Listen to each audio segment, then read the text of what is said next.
Good evening. Welcome to Rivals Race Chat. I figured I could make you laugh by playing with my hair before we went on, Adam. I was like, nah, maybe I'll wear the hat. How's it going, buddy? Good, man. This is the first time I can remember we actually talked about racing just before the show in our little warm up sesh. I'm so scatterbrained. I didn't even know what we talked about, but it's good to be on the air. As you know, we were down and out last week. Spencer was down without power in the control room, so that took us down. And wow, what a situation there, Adam, at CTMP. I mean, you called me. We were setting up for our ABC broadcast at sunset. We knew it was going to rain a bit during the day, and we were prepared for that. And you told me you're going through something biblical, and we were like, yeah, sure, but we're hours away and a couple more hours up north from you. And then it did swoop across the lake and put a pounding on CTMP. Yeah, CTMP got hit hard. Peterborough Speedway got hit pretty hard, Yeah. and all sorts of people. I mean, it didn't miss us by much here at the house, but it missed us. But yeah, it was some serious damage. Yeah, I got a call about some banners in the wind at Ushweek, and that was about the only thing happened up at the Big O. But yeah, shout out to all our sister tracks out there and having to deal with the cleanup and the rebuild in a lot of ways. I was shocked when I saw the pictures of Peterborough, like ticket booths just flipped over on their side, like big buildings too. It's crazy to see, but some minor injuries. Everybody got out okay, and hey, the races went on. Everybody pulled together, and we'll be talking a bit about that with today's guests. We have four action-packed guests today. Adam, Rick Spencer-Walt, the most previous winner of the APC, and I guess the APC point leader going into this weekend now. Matt Weaver, racing columnist for various entities, will be with us. And then we're also going to bring in two of the combatants from the CTMP race, Kevin Lacroix, the winner, and Gary Clute, the last lap leader, to get their perspectives on how it went. So excited about today's show. What should we talk about before we get into getting Rick Spencer-Walt? And we know he's on the road. He's going to join us from the hotel, we're told. Quick trivia. Let's get into that Yeah, first. yeah. Open up with that. So this week's trivia for the quick trivia is going to be this week. The APC series in G-Force TV head to Flamborough Speedway. What year did Flamborough open? What year was the track established, according to the stats we found? And I almost gave it away where we got it from. That'd be Everybody too rush easy to over there. find that. Yeah, I'm looking So forward to it. I was at Flamborough Saturday night. Connor raced the vintage modified, so that was a lot of fun.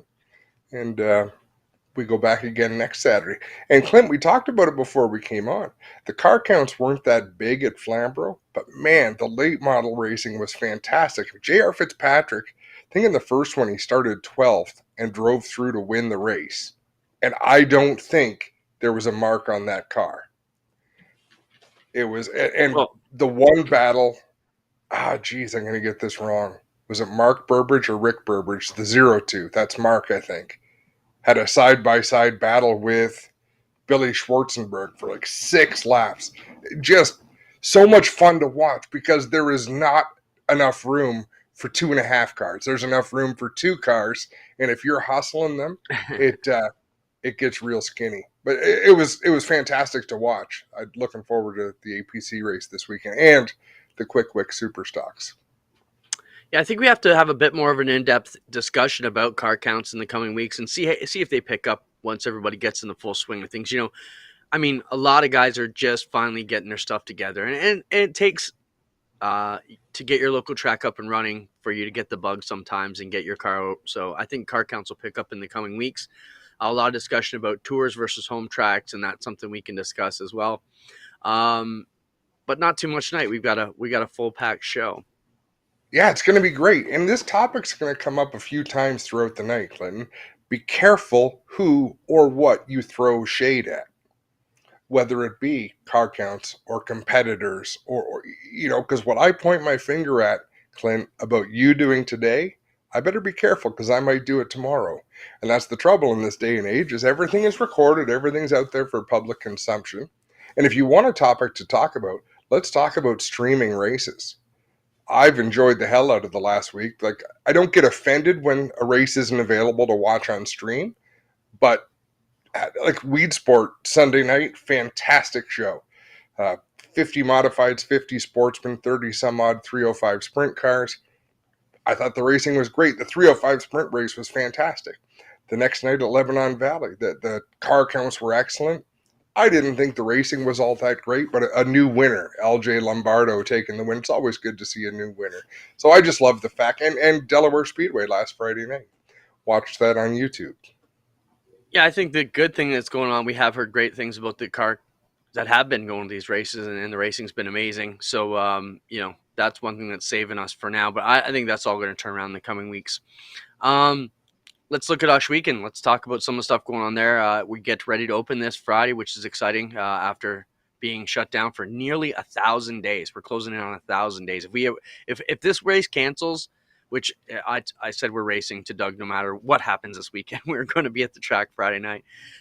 We missed one Friday. I mean, I can be the first one to say first time in a long time, at least in my management style, that we canceled early because of the forecast. It was raining when we canceled, and those storms just split Osh Weekend. They were all around it. I literally cried in my beer and watched the storms all night go around Osh Weekend Friday thing. Please just rain here once and make it validate our decision, but it didn't, and we can admit to that. So now I think you're going to see Glenn and I pull it as hard as we can to keep these things going because we got burned once, and that's good for the competitors, good for the fans. But we did have a successful practice last Tuesday. The track looked amazing. We got Zigger Van Tile back. You know what that means for us, Adam. Zigger was around in the glory days and got Osh Weekend's surface with Glenn where it was. So to have Zig back, that's a big bit of consistency. Probably the best bit of news we've had since Jordan Hill was running the track for us. So that's exciting. And man, the place looks great. We heard nothing but great things. Everybody's super happy to be there this Friday. Come out and see us. Spencer, let me know if you have the ad ready to go. It was in the file. If you do, run the promo for this Friday night at Osh Weekend. Just let everybody know what's coming up. And we will get that one coming to you shortly. In fact, while we're waiting for guests to show up, we've got a fair bit of video content, and there's no reason to hold back the medley that Spencer did. Do you want to open up with that fairly early once he finds this current video that he's looking for? Yeah, let's finish up Osh Weekend, and then we'll jump into that if we haven't got Rick Spencer Walt with us. We also want to set up the APC, obviously coming up live, Flamborough. So this will be our first doubleheader weekend, Dirt Friday at Osh Weekend, and then the APC on Saturday. I'm super pumped about that. Going to be a lot of work, a lot of us, but I'm super excited to go. Adam, I forgot to tell you, it's in the comments. Ben Hoffman said, "How do we like the Larmont racing shirts?" I've got a racing shirt for you, and you know what? Damn it, it's in my truck. He ran up to me on Saturday and said, "Hey man, I got a couple shirts for you. Cool. The 601 coach. I love it. So thank you. We'll definitely be sporting them throughout." And he even had one your size, Adam. So that was great. They got us a couple shirts. So I got one for you on Friday when I see you. But Osh Weekend got going Friday. Let me know when you're ready to run, Spencer. But we're excited to get everybody back, and full 4 division show. Just come out and see us. Here's the promo. This Friday, June 3rd, Osh Weekend Speedway roars back to life after the longest off-season ever. Friday Night Thunder presents a full card of action featuring the Cool Kids Core Pack 360 Sprints, the Middleport Mechanical Thunder Stocks, the Strickland 602 Crate Sprints, and the HRW Automotive Mini Stocks. Plus, it's the first home track points night for the Instapanels Duel on the Dirt Series. Adult admission is $20, students and seniors $15, and kids 12 and under are free. I almost forgot how Friday wide that racetrack racetrack is. Speed at Osh Weekend Speedway. Did we hear that, Spencer? Can you tell me? Okay. Oh, okay. I didn't hear it. Adam and I are sitting like, is it on? Yeah, so we're excited to come out. Opening night this weekend. Pits are going to be packed. People are going to be everywhere. It's going to be awesome. That's what I got for you for Osh Weekend. Come out and check it out. Adam, you put together a video medley, and it was kind of in what you said. I'll let you take the lead here. And here's part of why, Clinton. So the 2 races we've been together for this year, maybe it's more than that, you have mentioned people have come up to you and said, you got to put that Adam Ross in his place. You got to put that Adam in his place. It has happened. So and it's all good. I don't mind. As long as people are listening and watching it, I don't mind. There's got to be a hero. There's got to be a villain. I want to say my piece.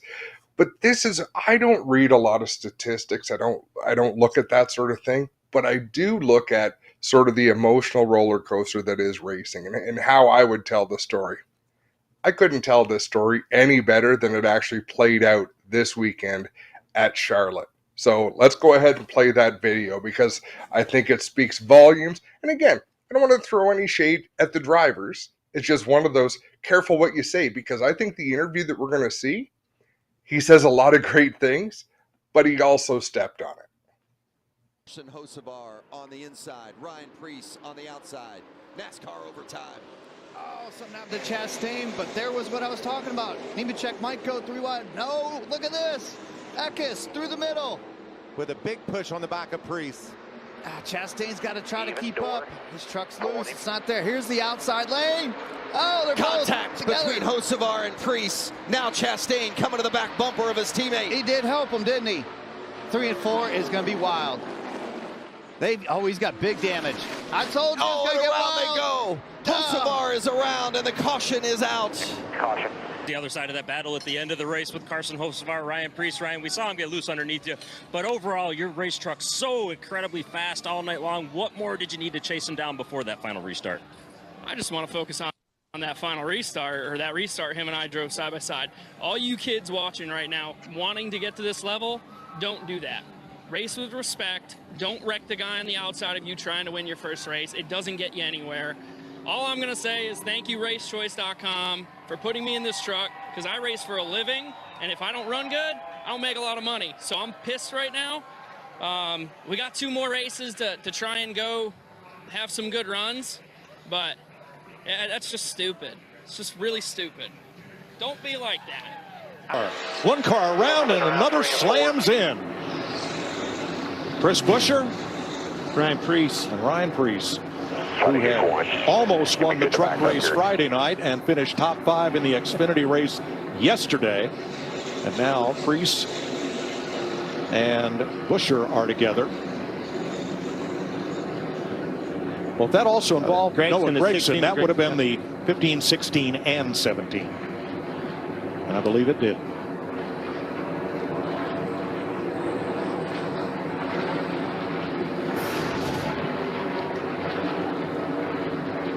See Preece get loose.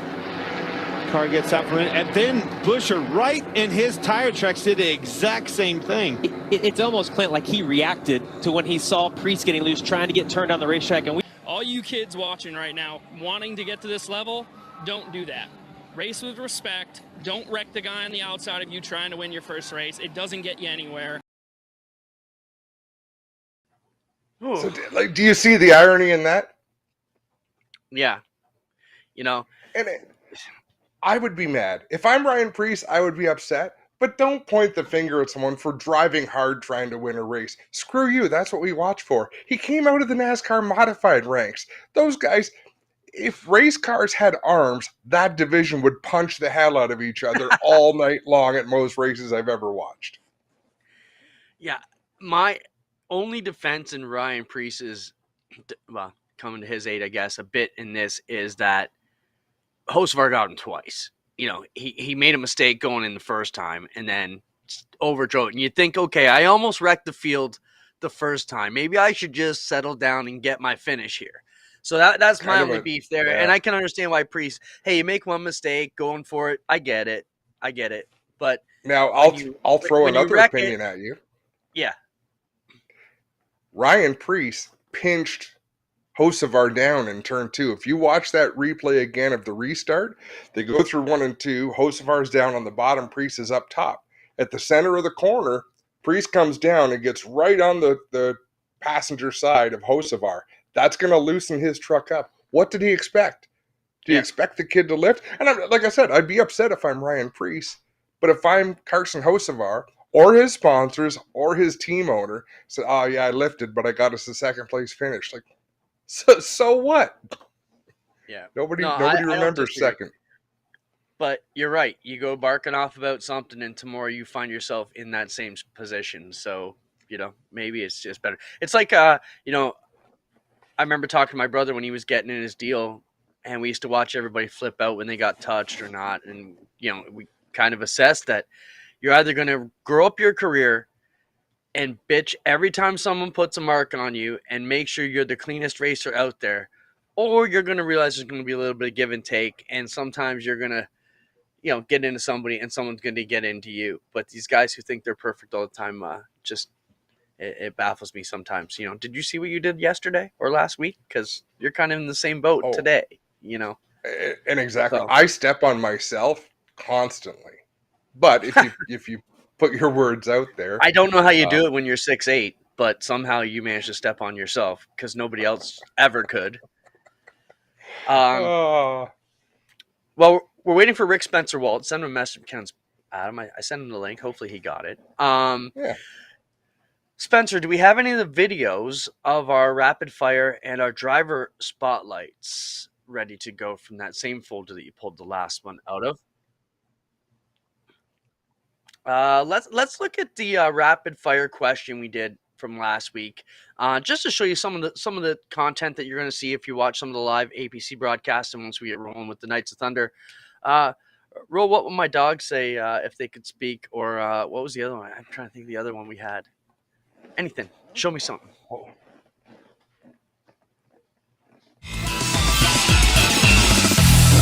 That I don't sleep enough. Are you eating again? Probably tell me to shut up. They'd say go away or give me a treat. Probably that I'm a pretty good owner.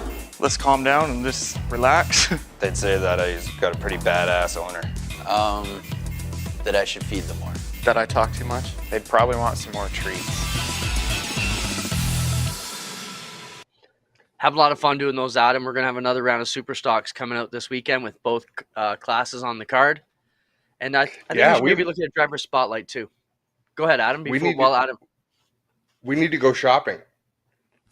Yeah, we're going to fix that one up too. That one's definitely in the can, ready to go. We have some great content still coming down. I thought it was great. We learned a lot about the drivers. Roll the J.R. Fitzpatrick one. These were already in the Sunset broadcast, so this isn't fresh content that you would have seen if you saw the Sunset broadcast. We have a lot of these items to get through this summer. Show the J.R. Fitzpatrick one. The question was, J.R., what gets you fired up?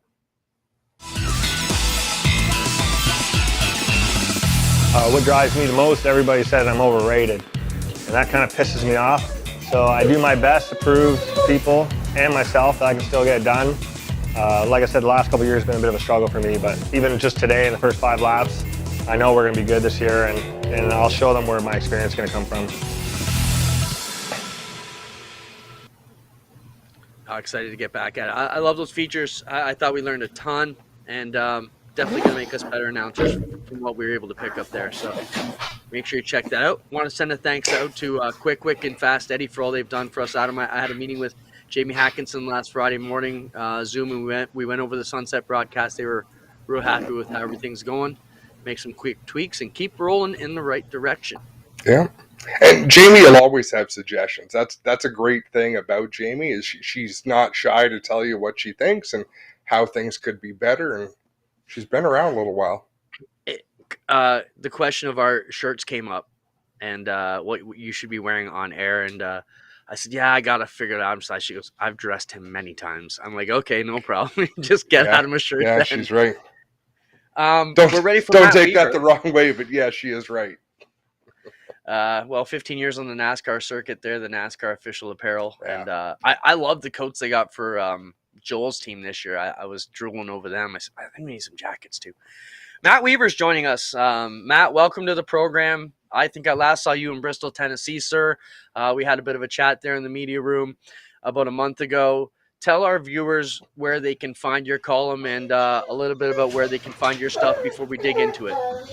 Yeah, so I'm the editor of RacingAmerica.com, which covers a little bit of NASCAR national touring, short track racing. Racing America is the broadcast partner for numerous short track events and tours, including the Snowball Derby, held in Five Flags Speedway every December. Since being named editor to this website, when was it? Early in the winter, November, October. So I kind of lose track of time. I've kind of turned it into a one-stop shop as editor for mostly stock car racing. We cover a little bit of sprint cars. I'm a big World of Outlaws guy. So, gosh, this could spiral off in so many different directions.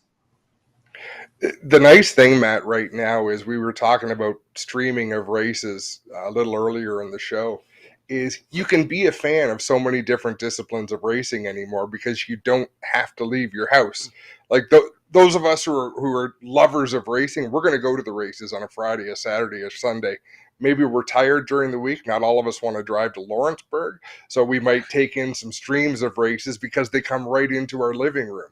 So I think you're right. You can go anywhere right now because there's so many quality broadcasts out there to introduce people to the sport.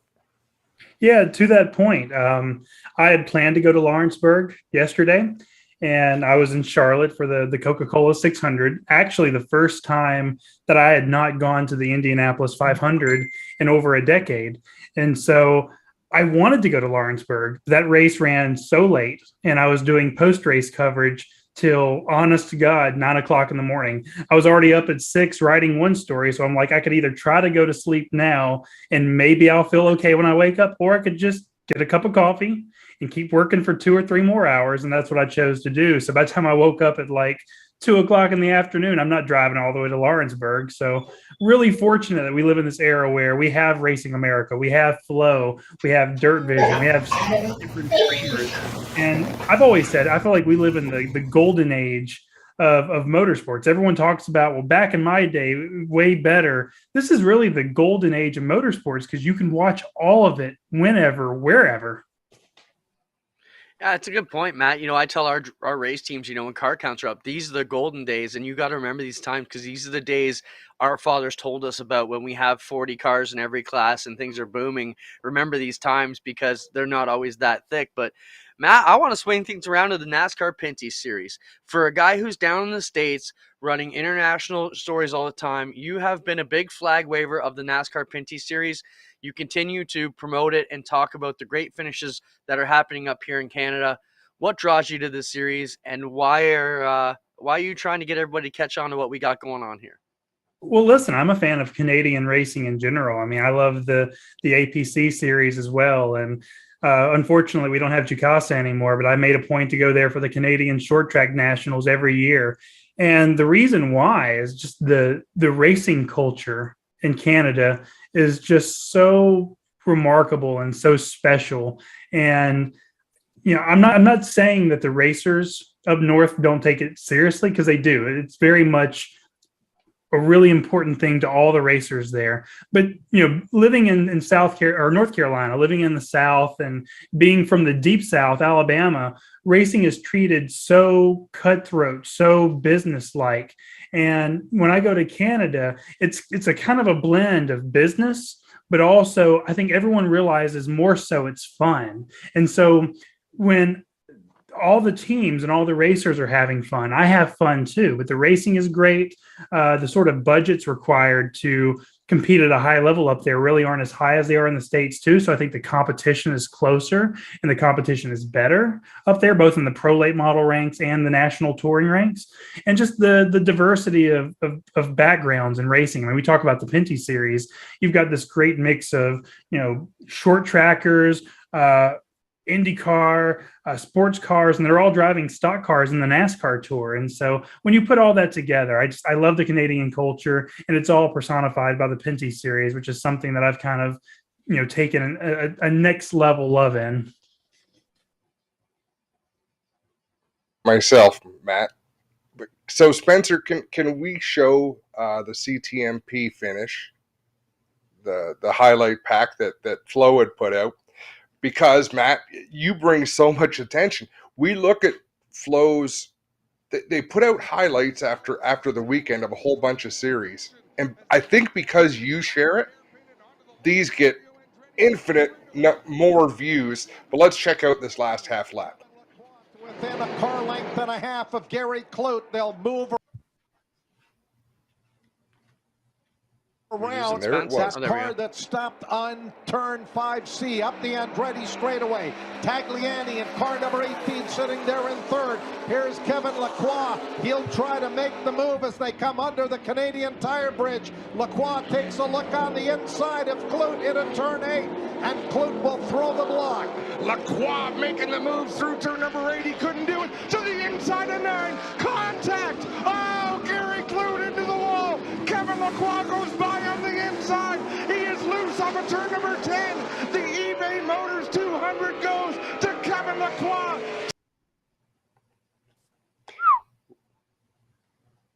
And that's not the exception to the rule with our finishes. But like I said, Matt, you share it, and there's a lot of opinion givers.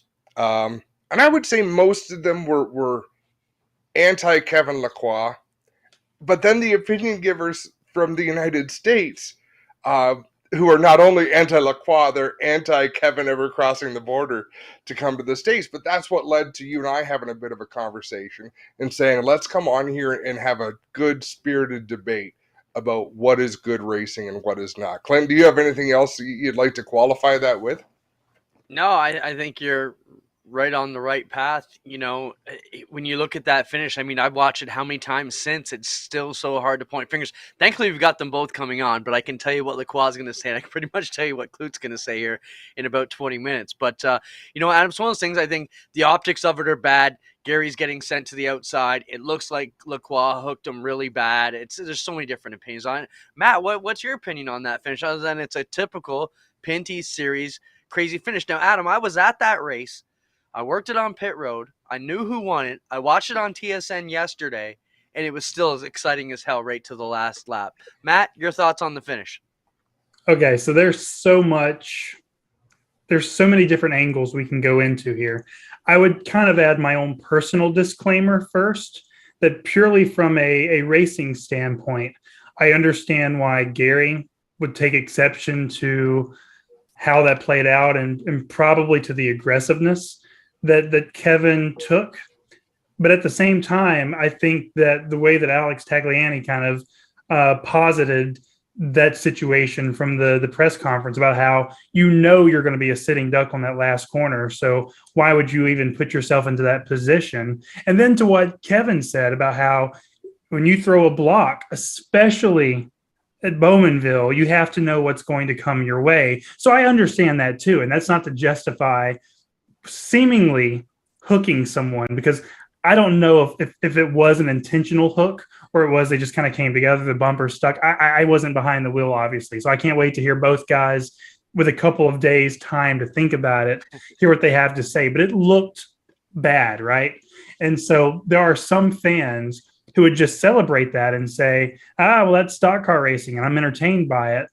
But I have a large contingent of followers who are also either racers or they're kind of a pure race fan. And what I said on Twitter about an hour after the finish is how you feel about that finish. And also Sunset the week before probably comes down to what kind of racing you grew up watching and what part of the country or countries you're from, because I think it was Ty Majeski, the NASCAR Truck Series driver and late model great from Wisconsin. He is a pure racer. He does not believe in putting the bumper to you unless you get an egregious block and it's kind of forced on you. And I posted the post-race comments from Kevin, and Ty Majeski responded and says, LOL, this guy can't be serious. And I think that's kind of indicative of kind of how Midwestern, Northeastern racers and race fans feel. But I also have a lot of fans and racers from the Southeast, and that's the culture down where I'm from. As you see, a lot of people get turned for the lead, a lot of cars get junked, and it's not pure racecraft. And so that's not to pick one side or the other. I'm entertained by it, but I recognize that how you feel about that kind of racing, there's probably a geographic or discipline of race car factor that goes into that. And I think that's fair to say, Matt. The point I want to pick out that you actually made was you're a purist, a fan of a purist style of racing. Well, there's two ways, right? So like I personally like the way that I kind of evaluate racing and drivers. I would prefer the kind of Midwestern New England way to go about it, is that you're kind of looked down upon if you have to use the bumper, that if you can't pass someone without the bumper, you're not really a real racer. I don't necessarily buy into that, but I tend to skew more towards that. But then there's also the guy that's a content creator, a journalist, a storyteller, and I eat stuff like this up. I eat Sunset up, and I eat Bowmanville up, and I like the drama, and I like having two people who feel very strongly about how they viewed the race and how it played out, because I'll be honest, that's clicks, that's page views, that's enthusiasm. And when I share it on Twitter and you guys talk about how I get tons of engagement, I eat up the engagement. I love seeing what other people feel. And it's kind of like the water cooler. To me, social media, there's a lot of bad things about it, but I love that water cooler element that we can all come around and sit down and talk about. Is that fair? Was that the right thing to do? Is it fun? Whatever. So I'm of the opinion there, Matt, that Lacroix's move in turn 9 was excellent. That was good, hard, clean racing, no matter how you cut it.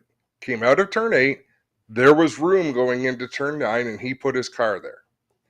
I don't think, and we'll have Kevin on later, I don't think Kevin had any intention of spinning Gary Clute. I think he was just trying to get to the apex of turn 10 as fast as possible, while Gary was setting up to make his arc into turn 10. That's my opinion.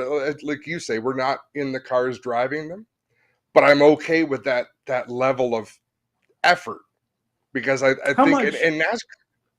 How much do you guys think that Kevin, who has a reputation, is kind of hurt by that reputation over the years? He's been involved in some argy-bargies, right? And he is a hard driver. And anytime you have that reputation, I think sometimes you're penalized for it in the court of public opinion. Is that a factor, you think? Well, I would jump in there, Adam, and say, you look at the post-race interview he gave you. He said, if you don't know where you're going, I'll show you where I'm going. There wasn't any remorse in Kevin. It wasn't, hey, I got into him and I didn't mean to get into him. I'm real sorry, Gary. He was like, hey, man, if you don't know what's up, I'll show you what's up.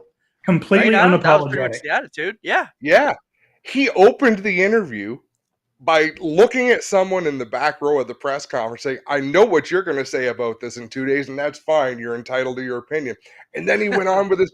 Kevin Lacroix hears and sees everything, and he is unapologetically himself. So would I like to race against him? Yeah, I really would, because I think you're best on best, and if you beat him on a given day, you have done your job. There is so much context to take in to what led to that finish. Gary Clute passed Kevin Lacroix cleanly. Clean, fair, drove by him, great move.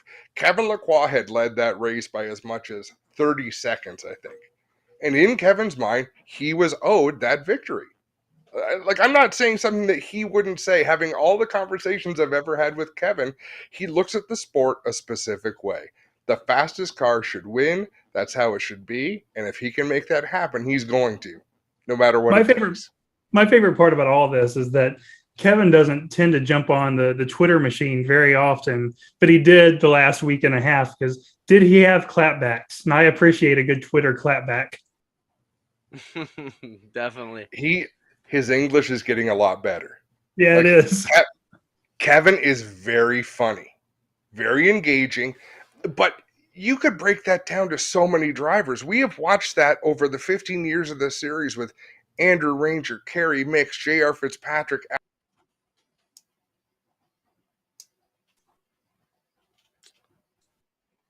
We lost Adam's audio there. Matt, thanks Well, so let me much add this for being real with- quick. Yeah. A question I have for Kevin, I don't know if you guys already naturally have it, but I would be curious.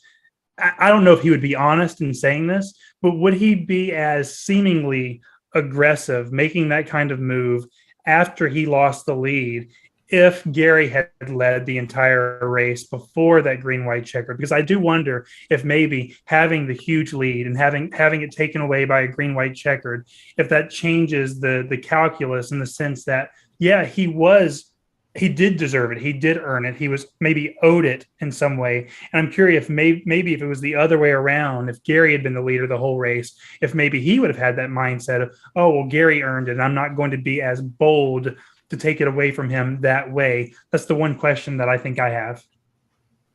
No, and I think that's a Fair question. Have I got audio back? Yep, we got you. Woohoo! But the point being, that series has always had that history. Always since the beginning in 07, always had double file restarts. Like some of the gimmicks that NASCAR tried over the years in Cup had already been played with up north. So NASCAR created this environment of win at all costs, boys have at it type of racing, to the point where they've changed the championship structure to finishing second. There is zero reward to finishing second. These drivers don't need the money. It's all about winning. It's all about the glory. It's all about the incentive of winning. And there is no repercussion to what it takes to win that race. And I think that does trickle down from the top. We see it quite a bit. Yeah, for sure. And I'll end with this.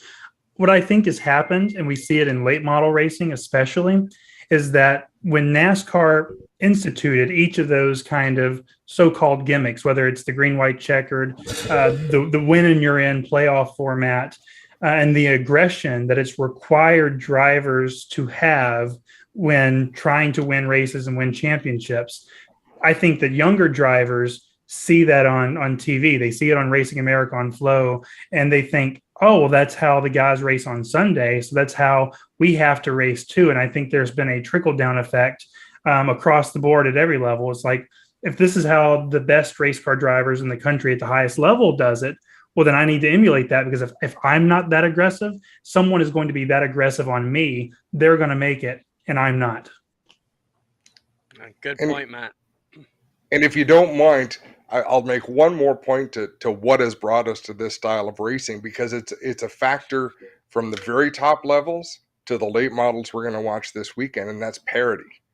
Just as an exercise, I chose the Southern 500 at Darlington, and I went back 20 years at a time. In 1950, the margin of victory was 9 laps. In 1970, the margin of victory was 1 lap. 91, it was 11 seconds. 2010, it was 1.9 seconds with 18 cars on the lead lap. 2022, it was 0.7 seconds with 20 cars on the lead lap. The cars have become so competitive. So it was easier to have a pure form of racing when the fast cars were a quarter of a second, half a second faster than the slow cars. You really had to be a finesse driver, and it was about racecraft and timing and getting to your lap traffic at the right times, and you would once in a while have to battle somebody for position. In 2022, even the mediocre cars are within 1/10 of a second a lap. So it's all about being elbows up all the time and being super aggressive. Absolutely. I don't think I could really add anything to that beyond saying that I think that the garage will ultimately police itself. So even if you are not a fan of this kind of driving, the only way to eliminate it from the equation is to be that policeman of sorts. And I think that at the Cup Series level, we've seen it with Ross Chastain. We all know that Ross Chastain is a super cutthroat, really aggressive driver. And there have been times that other drivers have tried to police it out of him. And Ross, and I think Joey Logano too, has also established that whatever you do back to me, I'm going to do tenfold. And it's sometimes better to play it safe. And that's why Joey's a champion. And that's why Ross probably will be a champion, is that you need to, I hate to use this word because it has a connotation, but you have to intimidate your competitors into doing a risk versus reward kind of analysis about what you want to do back. So ultimately, the garage will police itself, and it's up to the individual drivers to determine, one, what I'm willing to do, and two, what would someone be willing to do back to me. Right on, Matt. We thank you for joining. We have a backlog of guests. We got to get through 5 guys here in 3 minutes. So we got to let you go, bud. Sorry about that. Sorry to take up so much time. No, we need to have an hour just with you. Yeah, great show. I enjoy what you guys do tremendously, and I can't wait to cross the border here, hopefully in a couple of weeks, and take in some races, and we'll catch up there. Sounds good, Delaware man. Thanks so weekend. much, Matt. Get up for Delaware weekend. You got APC, Yeah, you sure. got NPS, you got everything in one shot. We'll have you there, bud. Thanks, Matt Weaver. Be good. Well, Adam, I don't know where we go from here. We've had Rick Spencer-Walt on the line for 25 minutes waiting. You've got Kevin Lacroix backed up, and Gary Klut's going to knock on the door any minute now. So it's your call, bud. Let's get Rick fairly quickly because I know he's got places to be. He's hoteling it this week.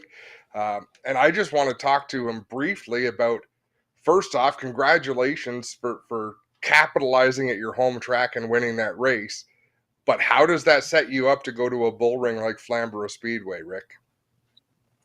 Yeah, Flamborough is going to be a bit of a test. I know a lot of guys have been running there for their opening nights and stuff, so it'll be a challenge. I ran Frostfest last year, and window net fell down, so we had to start at the rear of the field there and drove back up to fourth. So I know Mike and Paulie down there will have her tuned up pretty good, so we should be all right.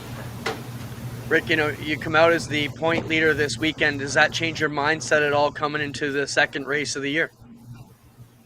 No, I think at this point in my career and everything we've done with points, you just got to chase wins, and that's all I can do right now is just go after wins or top 5 finishes. The APC series is super tough. There's a bunch of amazing drivers. To win Sunset was kind of incredible the way we did it. 22nd in practice wasn't what I was expecting, but we ran some old tires and people broke stuff in there, so that's why we were so far back. But we put the new ones on and showed what we could. Definitely a lot of fun running there.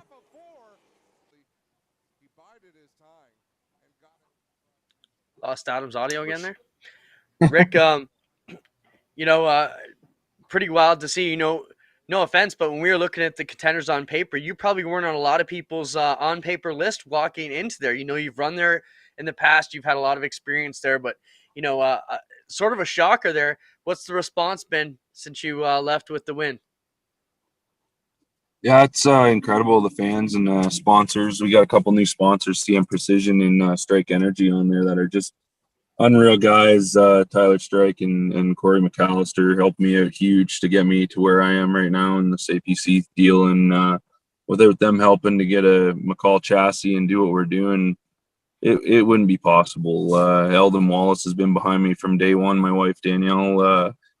The support's incredible this year. Winning was just unreal, and having message after message from friends and family and sponsors has been pretty cool. I've looked forward to running APC full time and just haven't been able to put the deal together to be able to chase it. And I think this year we really got our ducks in a row and got everything we need to go do what we have to do. Still not getting at him.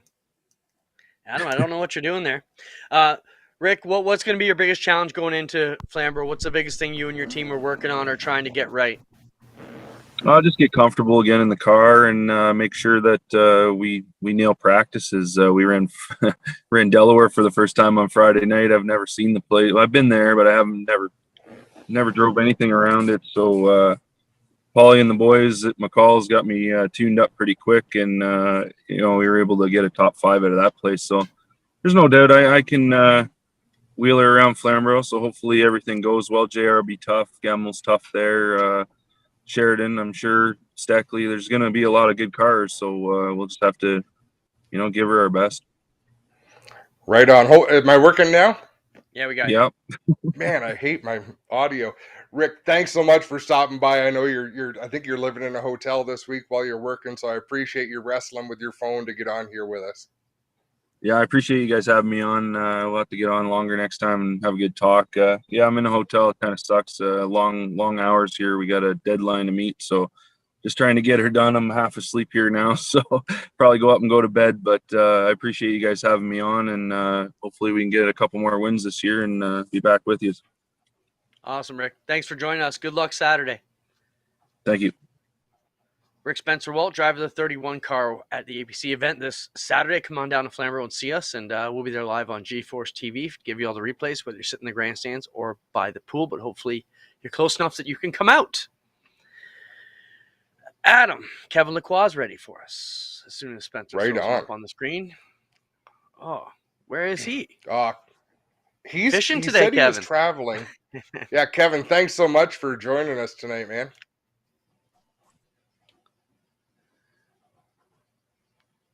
Now we it's can someone see you. else's audio. There, you got me there. We There got we you now. go. Okay, cool. So Kevin, you're so much fun to watch, but you pay a Like lot right of now, attention. or Yeah, right now too. You've got a lovely smile, but on the track, you pay attention to a lot of social media and what people have to say about you. And I've seen some of the things people have to say about you. I don't know if I would want to see that much. Why do you do it? Why do you pay such close attention and get involved with conversations online that are very hard to win? well, hard to win, yes and no. I think initially when I first started in 2015, I didn't have that much of a bad reputation. I think it's all started in 2017 with iCar, where I was at a restart P3, and the two leaders took themselves out. But with the angle of the camera, it all seemed like I took them out both, to get the win. And all of the next day, everybody went really mad on social media, and I was like, "Hey, I didn't do anything," And the truth is, at that time, I ran out of brakes, and if they would have turned correctly, I would have wrecked them. But they wrecked them by themselves, so I was kind of lucky. But yeah, so and then I got it's when we see people arguing and saying things that are not true, and it's like right now I'm having fun with it, and there's a bunch of people where we big haters that came PM me or direct message me in private, and after a few discussions, like they understand, and now they're fans, so the people that have the courage to talk about it really, and they see my point of view, the other side of the medal, we say in French, I don't know in English, but the other side of the story, people understand more. But people in their basement that have their belief and they're close to other thinking is for sure, it's I like to I watch it on hockey, on any sports, people bitching on the social media, and we have to to enjoy it because it's happening anyways. Kevin, what was the response after the finish at CTMP? Well, the real answer is when I entered the last lap, because I know I have that reputation. I don't want to fuel. I'm ready. I'm okay facing it, but I don't want to fuel. Put more fuel on the fire. But when I entered the last lap, that's not something I wanted to do. But I really feel like from that point in corner 5, he really slowed down. If we watch corner 2, he's like 8-9 car lengths ahead of me. And then he slows down a lot. I catch him up, and then we get to corner 8, right where we're going. And from that angle, we don't see it very much, but he's middle track. And if you look his line from other previous lap to this lap, compared to this lap, he's middle track. And I've raced go-karts. People talk to me and say, "Hey, we don't do that in go-karts. Why are you doing that?" Yeah, maybe we don't do that at national level, but international level, it's even crazier than that in go-karts. So I've raced everywhere in Europe, in the States. For real, in Canada, it's cleaner, but everywhere else in the world where the races are big, it's way dirtier than that. So if you give your bumper, if you block, if you try to play the blocking game, it's not gonna work. It happened at Tagliani at Road America in Xfinity. It happened to anyone. I don't watch a lot of racing, but everyone that blocks, that's what happened, and that's why after thinking about it, I feel okay with this because and it's true that I didn't want to go that way initially, but it happened because he just blocked. I didn't go just dive bomb the corner, and no matter what, it's just what's too much blocking for me. We had Matt Weaver on with us in the first half hour of the show, and he's a huge fan of the Pinty series. And he asked an interesting question. He said, "I want to know, because we talked about you dominating that race. Matt wanted to know if Gary Clute had dominated that race and you were behind him on the last lap, would that have changed your willingness to get that aggressive to race for the win, or would you have still made the same moves at the same places? It's a tough one to say. Maybe not, because when I dominated so much, like you said, and then I got a crash with Gary's father, and then Cameron, he went out of gas, and I saw it going around 5A and B very slow, where there's a safe place to park, and he decided to park right in the middle of the straights. And I knew at that point, the yellow flag came out the next lap, but I knew at that point that there was going to be a yellow with 4 laps to go, and lose all my 12 seconds lead. And I knew also that when I crashed with Peter Kloot, it bent my front wheels, it bent my toe. So, on the rain, I can compensate. I can with my driving, because anyways, it's always slippery on the rain. But when it's drying and it gets faster and faster, having not the right, bent wheels at the front, not the right setup, it slows you down. So having to fight with people with 100% cars, and myself his capabilities are reduced, I should say. So I was afraid of that, because I led the whole race, and then I have to fight with the lower, a slower car. So I was a little bit mad at this, and so saying that, maybe yes, it affected my decision at the end, but at the same time, like I said earlier, when I entered the first lap, it's not everything happens quickly, but we also have a lot of time to think. It happens quickly in our minds. And when I saw Gary taking the position and starting to move away from me, I kind of accepted the second place, and I was in peace with this. And at that point, and I felt okay, and I really didn't want to wreck him, so that was not in my mind. So it's hard to tell, honestly. Right on. Kevin, now, getting ready to go back home. Do you got another question for him, Adam? We got Gary coming on too. I just had to, yeah, sorry, Clint. There's 11 more races this season, Kevin, and I know you believe very much in paybacks. You believe in, does someone owe you? Do you owe someone? Does someone owe you? Do you expect the 59 at some point this year to maybe take advantage of the fact that he owes you one? Yeah, I can say that for sure. We have that kind of argument, in the past with Ranger. I went in his trailer. We talked about it, and since he wrecked me at CTMP, I think it was 2018. We don't have any other story together. Everything is clean between us.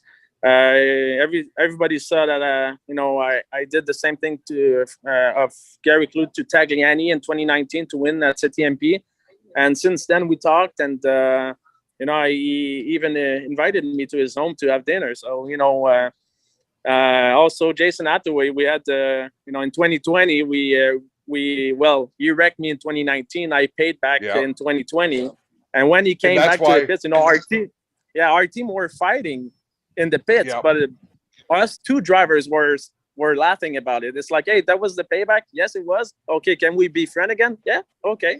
That's why I brought it up. That exact situation, and you explained it to me after. You said, yeah, I owed him from last year, and it was just matter of fact, and away you went. Like you say, drivers tend to deal with these things and get it over with, and social media never forgets. Yeah. Kevin, we appreciate your time. Getting ready to come back to Chaudier quickly. Are you excited to go back to Quebec with the series? Cool, yeah. Thank you very much, guys. All right, Kevin, thanks for joining us. Keep winning. We'll be talking to you more. Gary Kloot will be joining us here shortly to give his side of that story. Gary, how's it going? Welcome to the show. I'm sure you saw everything that Kevin had to say. And, Can you guys hear me okay there? Yeah, excellent. Great. Welcome. Yeah. Thanks for having me on, guys. Appreciate it. No, I appreciate you coming on, Gary. And like Clint says, you want to get both sides of a story, and that was a super exciting final lap. You knew we were going to bring it up. Does the sting fade at all over time, or do you stay pretty chapped about that? I don't know. Racing is a humbling sport, and the quicker you can kind of let it go, the better. So you always look back on it and say, woulda, coulda, shoulda. But you just got to focus on the rest of the season. Well, since you brought up Gary, what would you have done differently in that situation to have come out of it? I mean, at the end, for the viewers who may not be up to speed, you were leading coming to the last couple of turns. You managed to recover for fourth, which was still, a great points recovery for what could have been a terrible finish to what was a better day. But what could you have done differently coming up the Andretti straight and to the checkers to make things differently? Yeah, I mean, I don't think I drove it any slower. That's for sure. Coming to the checkered flag, maybe I could have driven it in a little bit harder into 8. Kevin looks at it that I was blocking into 9. I think I threw away the entrance into corner 9, made it extra wide because no one's ever made a pass there in the history of Mossport. So, I left the door open in 9, thinking he'd be more patient than to try and stuff it in 9, having seen, no one ever make that pass before. Trying to give myself a good run into 10 and try and gap him into 10 so he couldn't get to my bumper in 10. But he just kind of stayed on my bumper all the way between 9 and 10, and I never got a chance to get the car straight again. Doing anything differently, I don't know. I thought, maybe if there was more of a gap between myself and Tagliani, maybe I would have ran second until the last lap. I'm nervous. I'm nervous anytime the 18 is behind me. So, I thought I had a fast enough car to kind of get away. Really, I thought I put myself in a good position where he couldn't pass me without wrecking me. And, well, he wrecked me. And did you hear much of our conversation with Kevin, Gary? Yeah, I did. I didn't look in my mirror once. I was just focusing on trying to drive a good line and, hold my line. It's not like I was doing anything ridiculous out there. So, no, for sure.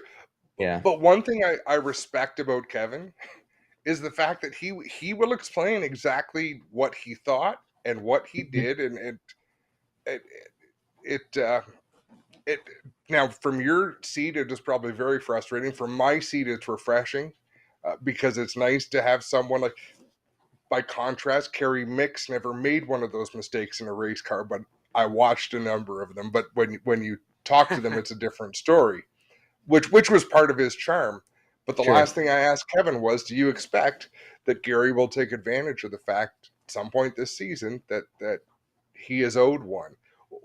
What is your take on that, Gary? Do you put that on your dashboard and save it for the best opportunity, or do you just move on? No, I think you just move on. I'm not the type of guy to try and hook someone like right rear him into the wall. That just tears up race cars. I'd rather just race and race how I want to be raced. Gary, did you have any discussions with him or the team after the race or since? No, I'm going to chat with him. We'll chat this year. I mean, it's a long season. The ovals are, it's just so crazy. You're around everyone so often on the ovals that in my mind, you don't want to start a war. I want to race every race. I want to race for a championship. But we'll chat and it's just, hopefully he's of the understanding we don't do that again. We both want to finish every race. Him and I both would have been happy with second place as second race of the season. So it's just one of those things. Like, I get it. He said you got a lot of time to think, but between corner 9 and 10, shit happens pretty quickly. No, for sure. Gary, and again, I love the fact that for the first time in a long time, we have primo talent from the province of Quebec and primo talent from Ontario, and we're going to go all across the country and showcase that. And as I say, I'm sure it'll be frustrating to you on a lot of occasions because there are a lot of top shelf drivers and there's only one person can stand atop the podium in victory lane. But I'm more excited about this season of racing than any season since the start of the series. So I'm going to appreciate watching what you have to offer. And I do think you're going to get your opportunity, as I'm sure you do, to stand atop the podium sooner or later this season. Yeah, no, I appreciate that. That's definitely the plan. And I agree, like, man, this year, so many guys can win, you know, like we can win at Mosport. You go through the list, there's 10 guys and now you add guys like, you know, you've got Lassard there on the ovals, you've got Watson, you've got Lapsevich. Those guys are no slouches on the ovals. You know, Lapsevich is obviously no slouch on the road courses either. And then you've got all the same guys that can win on the road courses who have also won on the ovals, you know. Cameron coming with two pretty hot rod looking race cars. And there's a lot of guys who can win this season. It's a tough year. Gary, one last question for me, and then we're going to jump into the Maryville broadcast for those waiting for it. Gary, you know, Osh Weekend coming up, my home track. You spent a season or two there behind the wheel of a sprint car. Are you feeling good about your shot there? Oh, it's going to be, I don't know. It's going to be like nothing I've ever driven before. It feels like, you know, I think I did three or four races in the sprint car. I imagine it'll be a totally different animal. So I don't know what I need to do to prepare for that, but I'm definitely looking forward to it. I hear there's some big names coming out. I don't know if these are unconfirmed rumors or hearsay, but what rumors are you hearing? Let's hear the names you're hearing, because I'll confirm or deny right now. Well, who I hear like Tony Stewart's coming up to race. Is that true? No, Okay. Tony Stewart won't come up. I mean, if he does, it's on his own dime. We won't be hiring him to come up for this one.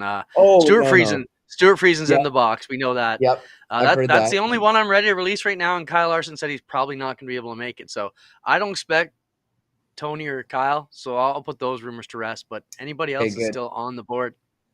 Yeah. I mean, Stewart's he'll be a tough guy to beat, but hopefully a good guy to follow around in practice. For sure. Thanks, Gary, for your time. Keep running good. We're going to have you back lots. Tell our viewers where they can catch your new situation, broadcast media deal you got going on there, in case anybody wants a little more of the smiling assassin, as Adam calls you. Yeah, we're doing a new show. Just my name, the Gary Clute podcast. Whole ton of different guests, whoever I want to chat with. Race car drivers, everyone. Pro skiers, real estate guys. Just had a professor on, all sorts of cool stuff. That's fantastic. Yeah, Spotify, Apple Podcasts, YouTube. Thanks, Gary. We'll see you at Chaudier next weekend. We'll see you. Thanks for having me on, guys. Thanks, Gary. You got it. Two messages I want to get out, Adam. One, Bill Bassett passed away. We got to send a shout out to Bill, a longtime viewer here, and his beautiful wife watches every week. Thank you for joining us. Our hearts go out to you. And Wesley Shaw's birthday Thursday, so we're going to have a good racing weekend and honor Wesley, one of our biggest supporters here. And thanks, Wes, for everything you do. And one last thing, Ricky Crandall is on watching. Ricky is our guy at the Speedway, helping out a lot. Yeah, Ricky, we're going to be doing lots of broadcasting. I'll see you tomorrow morning, buddy. But awesome, Adam. Chock full show here tonight, and we're ready. This could have been 3 hours.